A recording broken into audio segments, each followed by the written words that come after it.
आजची सकाळ आमच्यासाठी खूप भयानक होती. मिम्मी अचानक भरपूर साऱ्या उलट्या करायला लागली आणि एकदमच अशक्त झाली आणि पप्पांच्या मांडीवर डोकं ठेवून अशी पडून गेलेली. मम्मीने मला सकाळी 7:30 वाजता फोन केला.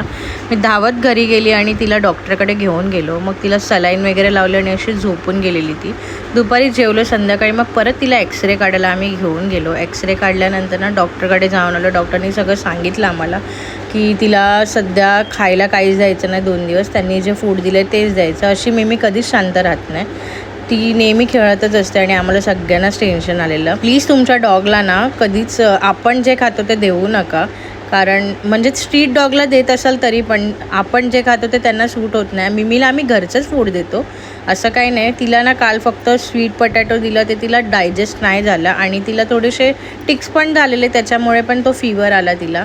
आणि ती अशी प्लेटलेट्स खाऊन मेन म्हणजे तिचे खाली झाले, त्याच्यामुळे तिला एकदम अशक्त झालं. तर डॉक्टरांनी आता औषध दिलं आहे तिच्यासाठी आणि आई तिच्याशी बडबड करत होती आणि ती ऐकत पण होती. खूप जास्त टेन्शन दिलं होतं मिमी आम्हाला. मग तिला जे डॉक्टरांनी फूड दिलेलं ते मी दिलं. प्लीज तुमच्या डॉगची पण काळजी घ्या. Okay, bye. भेटूया नवीन व्हिडिओमध्ये.